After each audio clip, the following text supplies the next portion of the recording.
Okay, bit of background. Doing this podcast also on the YouTube is a bit of a pain in the ass because what I do is I put the camera on and then I go to the Audacity, which is just the audio and anyway, it's difficult. Somebody actually, it's quite interesting. Somebody criticized me yesterday. The one thing that's nice about YouTube is that I'm getting nice feedback. People are talking to me directly. Somebody moaned. What was his name? Can't remember his name. Um, why don't you say hello or and goodbye? And be nice, he says. Okay, so you got to understand. I'm doing this every day, Monday to Friday. So you don't want this repetitive thing that'll become annoying. So I like to start things differently. You understand? So imagine every day I say hello or and then I can't say good morning because it's a podcast and you could be listening to this in the evening. I can't say good afternoon and good evening for those same reasons because you could be listening or watching this at any time. Do you understand? So then I say hello, and then what comes after hello? I must then it's like there's this awkwardness. I say, how are you? So imagine then there's the if I say hello, then it's welcome. Then I start saying welcome, and it sounds cuck, okay? And if you look, in my humble opinion, it sounds cuck. I mean, imagine that. Hello and welcome. I mean, one must be like a rabbi with the congregation. Good evening, welcome. Nice to see a good turnout. It's a good turnout for a Friday night. Yes, it is Rosh Hashanah. Good turnout for a Friday night. Welcome. I want you to think of this synagogue. I want you to think of this show, this synagogue, not as I think of this place not as a house of God, but a home. And I'm looking at Zelda. Hello, my wife Zelda. Thank you for being. Zelda's got a hip dysplasia, got a hip replacement last week. She's back at shul. A week later, she's back at shul. That's a wife. Just straighten your shaitel, Zelda. So imagine if I did that. Hey, all schmaltzy, and how are you? And hello. I hope you have a wonderful day. Can't do that. I'm sorry. I'm. If you don't like it, I'm not for you. I'm not for you. Hello, everybody. Having a wonderful day. How was your weekend? Can't do it. Okay. So there you have it. Okay. So now I need to. Now I've lost track. I forgot what I was going to do. Oh. Very exciting. So all the political parties, they released their lists of and the mayoral candidates and all the people who are standing for these local elections coming in October. But now they're going to make a big decision whether it's going to the Constitutional Court. They're going to decide in the next couple of days whether the election will be postponed till February. So I've examined the list. I've looked at the people. I've analyzed the pros and the cons, the old people, the new people, and I was going to give you a deep analysis. Then I thought, no, we're not really interested. It's very, very extremely boring, and we don't care. I'm hoping we're on the same page. We don't really care, but that's not good.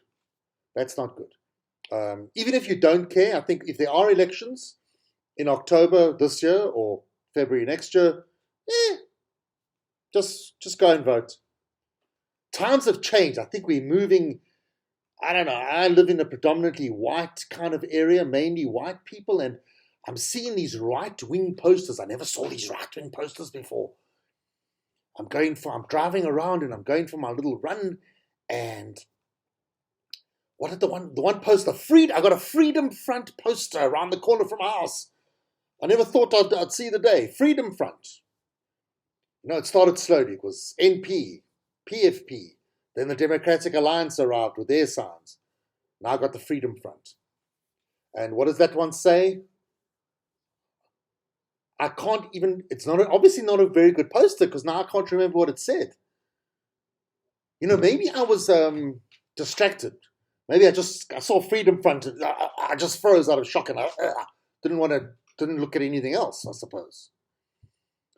And then there's another poster, and the thing is, I don't know the political party.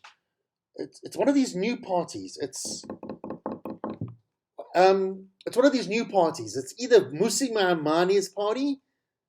Okay, Patricia de Lille is the good party. Now, I'm not saying it's a good party. That's the name.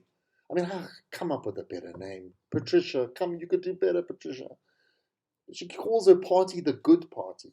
So, like, is it a bad party? Is it a good party? It's silly, Patricia. Come on, man. There's reasons why they are, I don't know, strategists and clever marketers and, I don't know, campaign managers and, I don't know, statisticians and, mind you, that Hudson guy who runs Panda, he's an actuary, and he's made a serious ass of himself the last 18 months. I mean, every day, what's his first name? Trevor? Peter? Anyway, Hudson of Panda. They don't believe in masks, they don't believe in anything. I think they believe that, the virus does exist, but it's nothing. Okay, he's an actuary, so okay, Patricia, just use a bit of, just use common sense. The good party. Anyway, so there's this other party. I think it's Herman Mashaba's party. I mean, I can't even remember the party. Anyway, what does the poster say? Are you full of politics? Are you... The poster says, are you full of politics? Who are they targeting? Who do they want voting for them? I mean, first of all, who uses that expression, full? Mainly Afrikaners, fair enough, but also I think a lot of general South Africans maybe use that expression, full. But I think the term full, it's one of those old, overused cliche terms. It's like full. It's like it's saying that your rectum, your anus is full of cuck, of feces. Are you full of... So the payoff line, are you full of politics? I don't know about you, but that's not going to make me vote for you, because you're not are you fighting against politics? I don't understand. Are you fighting against politics? I don't know. I don't know what to say. I'm really confused. It's weird. I never saw this all coming. I mean, I remember 1994, I saw Thabo Mbeki and them on the stage. The ANC won the elections. Gotta admit, I did cry. It was very emotional. But I didn't think 25 years? 23 years. Anyway, you do the maths. 23 years, 26. It's a lot of years. I didn't think it would become so boring and disappointing and annoying. It's like you just see them, they're just arguing with each other all the time. Just fix my damn pothole. I've got a pothole on my road. It's over 2 years. Fix my damn pothole. And then there's a pothole around the corner from me that got fixed. And that pothole was there for 2 weeks. I've got a pothole. Well, it's not a pothole, it's a crater. One of my neighbors filled it in, but he had no choice. I think he lost his dog there or something. Because it's a big crater. So anyway, they've sent me reference numbers 3 times now. The reference numbers is, anyway. I don't know. Anyway, what can I say? Disappointed. So, the Pfizer vaccine, did you see that? Fully approved by the FDA. Now, in case you're confused, the FDA, in case you didn't know, back in December, they gave They gave an approval to be used in emergencies for Pfizer and the rest and the other ones, Moderna and Johnson and Johnson. I'm not going to mention the other ones. The other ones have sort of become less popular. We don't mention them anymore. In fact, I read about Sputnik. Sputnik is under a bit of a dark cloud. Sputnik has been. They say there's a bit of something irregular with Sputnik. And then I saw another country. Was it Taiwan or Thailand? Taiwan, I think, have gone ahead and made their own vaccine, and we don't even know if it's a decent vaccine. And they're injecting everyone in Taiwan. So if you're going to Taiwan, just rather get the Pfizer. There's also the AstraZeneca vaccine. Yeah, the AstraZeneca. For some reason, we're mainly Pfizer and Johnson & Johnson here in South Africa. There you go. And so a lot of the anti-vaxxers, a lot of the people who say they don't want the vaccine, one of their excuses was it's not FDA approved. So our friend Lawrence, he thinks he's so damn clever, Lawrence. Lawrence has got a high IQ, but that's where it ends. I mean, when it comes to common sense, he won't take the Pfizer vaccine because it's not FDA approved. I mean, it's so ridiculous because Winston, and this is not just Lawrence, this just goes for everybody who had the same viewpoint. Did you have any idea what the FDA goes through? What procedures and things the FDA does to approve something? You don't even know. And what about everything else you put in your body, you moron? Now, Lawrence is a good example. Lawrence is into, he's trying to lose weight and he's all doing funny things. So he's been buying funny things from overseas. CLA, I forgot what that stands for. Linoleic acid or something. Excuse me. And other vitamins. Shock horror, Lawrence. Did you know that the FDA, most of those vitamins the FDA hasn't approved either? Hello? So now what's interesting, so certain organizations, for example, the US military, after this announcement of the FDA, the US military is saying that all military personnel in the US military have to have the Pfizer vaccine. I think it's pretty pathetic that they had to wait for the FDA approval. They should have just done it long before. Do me a favor. Trying to save lives here. Oh, but it's scary, eh? I wanted to avoid talking about this because when I give it, Lawrence was at my house 2 nights ago, and I wanted to relate to you examples of the crazy, stupid things he says about the vaccine, then why he doesn't take the vaccine, and stupid, crazy things about COVID-19. But then I'm worried that if I say it as examples of crazy, stupid things, I'm worried that you might believe it and then take it as the gospel, as the truth. But I just can't help myself because it's so diabolical. One of the things Lawrence told me, and I suppose other people think this as well. So there is a statistic, research has shown, that 80% of people who have very, very bad COVID-19, they're in hospital, some of them have to be ventilated. So the ventilator does it, it breathes for you. According to research, because those people are so gravely ill, only 80% of people who have to be ventilated, unfortunately, they do not survive. So guess what's Lawrence's interpretation? He says the ventilator kills 80% of people with COVID-19. That was his interpretation. Can you believe it? That was the most bizarre, the stupidest thing that it's just diabolical. Unbelievable. Oh. Anyway, shall I tell you about my day so far? Shall I tell you about my day? Normally I start off telling you about my day, but maybe I'll tell you about my day now, just so you can sort of understand. So did you notice yesterday was a matzah pudding? Matzah pudding is Italian for disaster. Things didn't work out so well. Because I'm doing this YouTube, so the video. So suddenly the doorbell rang yesterday, and I didn't know how to pause the video. So I asked Bernice last night, Bernice, can you do me a big favor? If you're awake, if the doorbell rings, because it's our helper who arrives just before 9 o'clock, would you please just let her in? Because I don't know how to pause the camera. Work it out. Of course you can pause the camera. Work it out. So I said, okay, fair enough. She's been logical. Makes sense. I mean, this is Apple Mac for crying in a bucket. It's iMac for crying in a bucket. You should be able to pause the video. I mean, you should be. Hey. Can you see? You actually can't. So I should have done this last night. Fair enough. So this morning, I'm dabbling and experimenting with the camera, trying to work out how I can pause it. Yes, you can pause it. But there's no point in the pause function working. You press escape and option. But there's no point in that because you can't unpause it and carry on recording in the same file. You can't continue with the same video file. You can't. So then what's the point?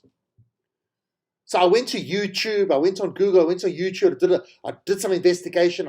I'm busy trying to work it out, trying to do it. And it's confirmed. Somebody said in some of those forums, yeah, for some reason on the iMac, you can't pause and then just continue recording. So what's the point of having the pause function, Steve Jobs? Hey? I mean, Steve Jobs, I have a shalom. Like before you died, I mean, honestly, I mean, it's just it's an obvious simple thing. I'm recording a video, something might happen. I might have to pause and then come back and carry on recording. So you can do it on your iPhone. On your phone, you can do it apparently. I can't record with my phone. Almost like, then I need to get a tripod no, I like this on a desktop. So it doesn't end there. It doesn't end there. So this morning I'm fiddling with the computer. I hear Bernice screams at me. She wants me to do something. She starts shouting about something that I need to courier or something. So I go to her bed. I explain to you, listen, Bernice, I'm doing this and that. The courier, yada. I explain. But you've been fucking around with the camera. With that camera, you've been fucking around with it. I don't know what to say. I'm fucking around with the camera because you won't fucking answer the doorbell for me. I mean, it's unbelievable.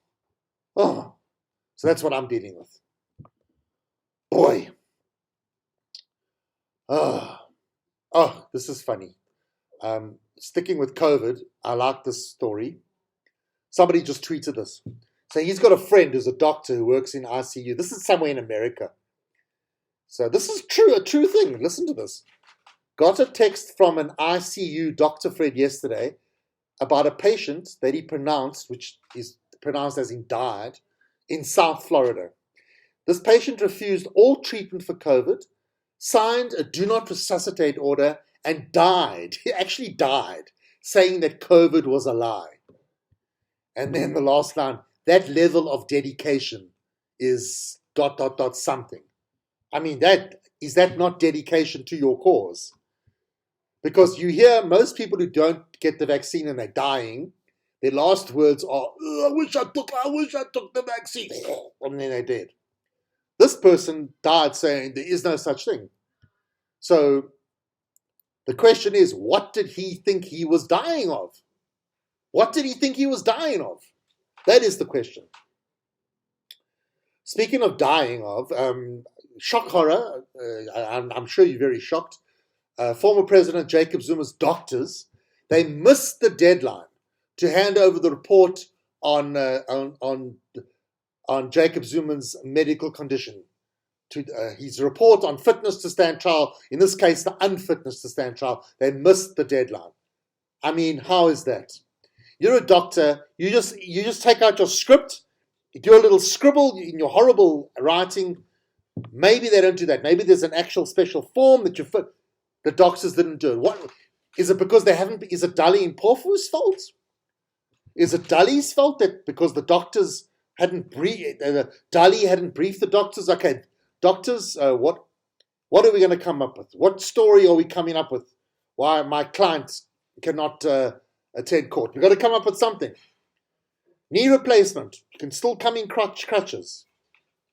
Hip replacement, you can be walking within a week. Hip replacement, worst case scenario, walking in 10 days. Come on, you could come. What other is the injury that bad? This whole thing really, cray. Yeah, some good news. I know you might have been upset. This is not a sports show. I know this is not a sports show, but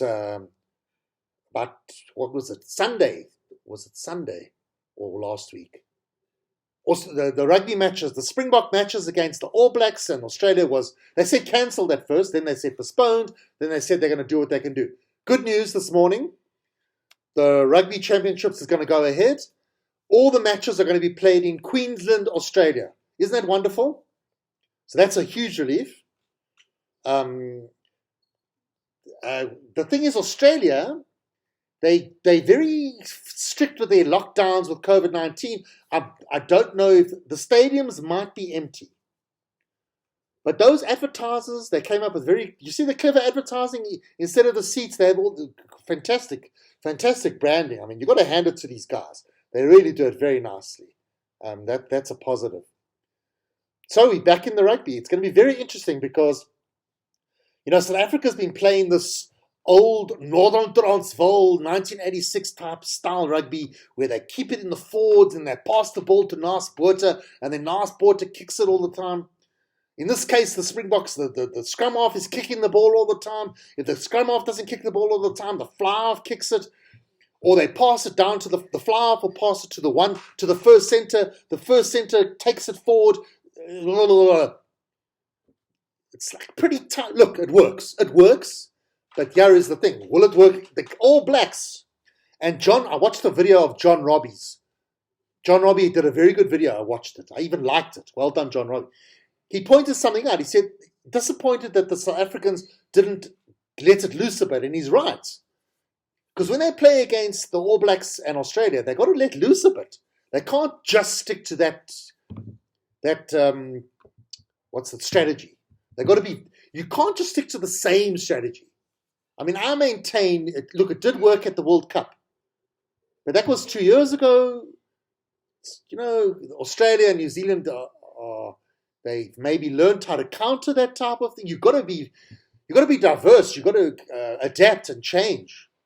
That's what I think. Anyway, that's what I think. And then one final story, and then another reason why I can't say goodbye. I forgot to say this. I can't say goodbye because I don't always know when I'm going to say good. I don't always know when this is going to end. You know what I mean? And can I tell you a little secret? Sometimes I carry on, and I don't like the last 5 minutes, and I just cut it out. I edit it. Just add those last 5 minutes.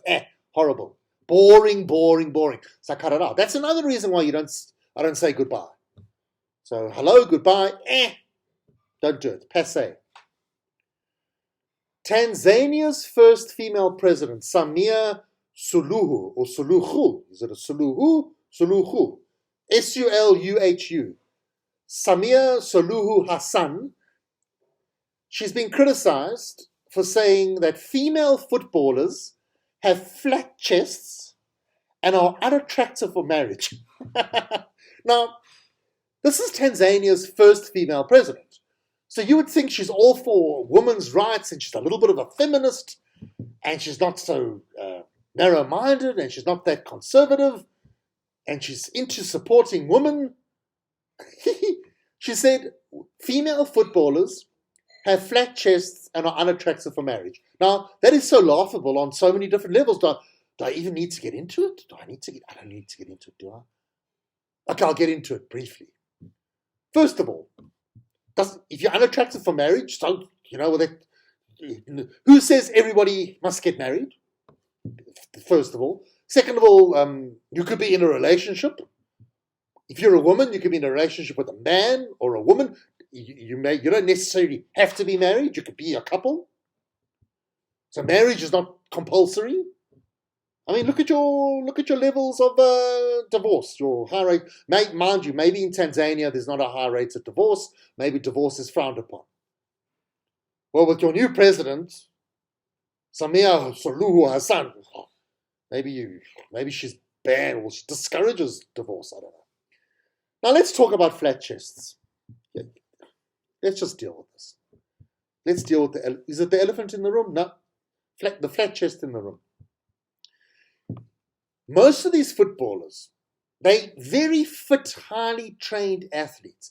They got very little body fat.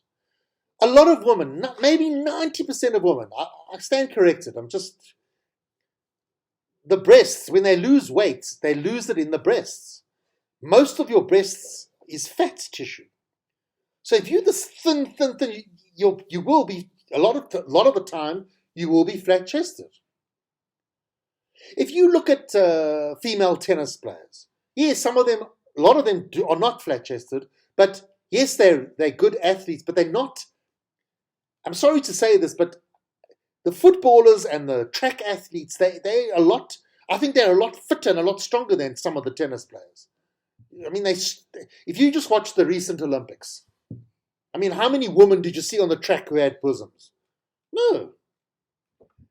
And then let's not criticize flat chests. Listen, the term flat chest is also it's an exaggeration. There's still something there. There's still something to kvets, to whatever. They've still got breasts. They're not like a man. They're not. They still got breasts. And it can still also be very, very sexy. Okay? And you know what? Little secret that some women will tell you. They don't like having big breasts. It's uncomfortable. Causes back pain, causes problems. Not so great. Not so great. Might be overrated. Having said that, I'm not a woman. Maybe a lot of fat-chested women, they are sad. That's why a lot of women get cosmetic surgery, breast augmentation, whatever. The point is, having a good bosom is not like a prerequisite for marriage. It's not like a special rule that you have to have a bosom to get married. Plenty of flat-chested women get married. And you know what? A lot of these footballers, say a footballer at the peak of her professional career, she weighs 55 kilograms. After her retirement, she'll weigh 65 kilograms. The breast will come back. The breast will come back anyway. So I don't know. It's upsetting when a world leader makes statements like this. It's very, very, very, very disappointing. Very disappointing. Should I say goodbye? No, goodbye. No, I'll say goodbye this time, but it's not going to be a rule.